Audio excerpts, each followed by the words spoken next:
Hey guys, Sponsor here on the PB, here to talk to you guys about some item balance changes.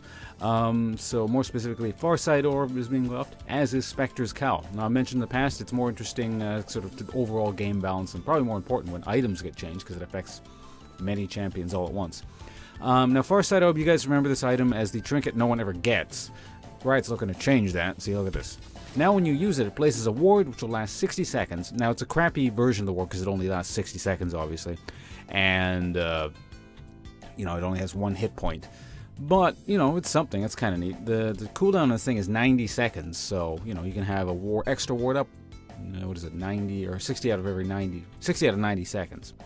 Maybe you can do some interesting things with it, you know, like maybe place it in front of someone while they're trying to escape from you, and they might accidentally click on it, or might get baited into killing the ward, and you catch up to them, you know, get your CC up or something. That's a bit of a stretch. I don't know if you're able to see that, but it's a possibility. So, yeah, maybe we'll start seeing this item in more than, you know, 1 out of every 10,000 games. However, probably more importantly is the Specter's Cowl buff. At least I find it more interesting.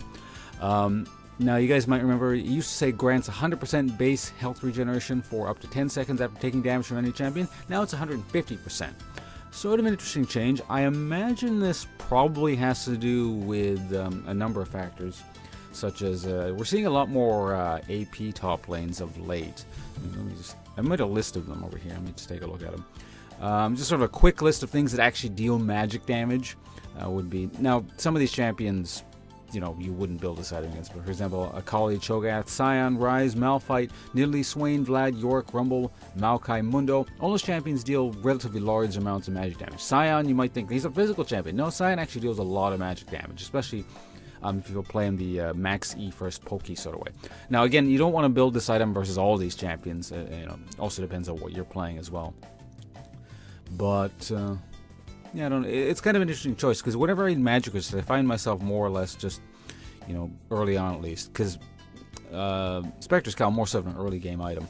I sort of find myself building, you know, just a null magic mantle and leaving it at that, or I'll get the Hex Drinker or something like that. I mean, it seems to be the much more popular choice. Now, I don't know if this is enough to get people to build it a lot more. I mean, it's not a bad item. The other factor I probably should have mentioned is, like, they did change Specter's Cowl recently, semi-recently. You guys remember when he used to build out of, what is it, Null Magic Mantle? Or Negatron Cloak, rather? Since it doesn't build out of that, obviously it costs less now, but it gives less magic resistance, which makes it a less attractive, you know, sort of thing to go for. Especially early on if you need lots of magic resist. Maybe the base health thing will offset it to a bit. Now, it's interesting to note that the base health thing, it actually sort of takes a debuff when you upgrade it. I mean, the health regen thing is on all the time when you upgrade to Spirit Visage or Banshee's Veil.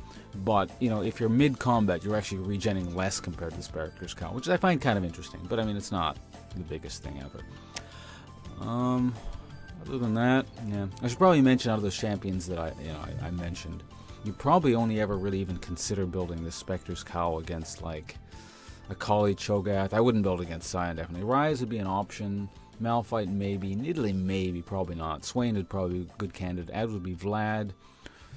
Yorick wouldn't be. Rumble's definitely a good candidate. Maybe a Maokai, though he doesn't deal much damage anyway. Mundo, probably not. He deals mixed damage.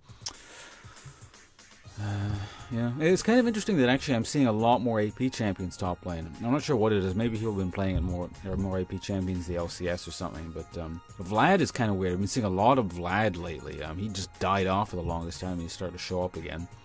Malphite's always been kind of a here and there pick. Ryze, you haven't seen too much of since he got nerfed. Nidalee's just Nidalee. Swain is actually the weird one, because I personally started playing him probably a few weeks ago, and I'm being disconnected from the game. It doesn't matter. Let's ignore that in the background. Yeah, I started playing Swain a few weeks ago just because I thought he'd be good, and then since then I've been seeing, like, some Swains. I was seeing 0 Swains for the longest time, and then suddenly I started playing him, and, you know, Swain here and there. I don't know, maybe some famous streamer was playing him or something. Anyway, this is irrelevant to the actual balance changes. I'm out of here, guys. Thanks for watching. You can look forward to these changes, which will most likely go in. They're not the most groundbreaking changes ever, and they seem very reasonable. So you can probably look forward to this in the next patch cycle. I will see you guys around. Thanks for watching, and goodbye.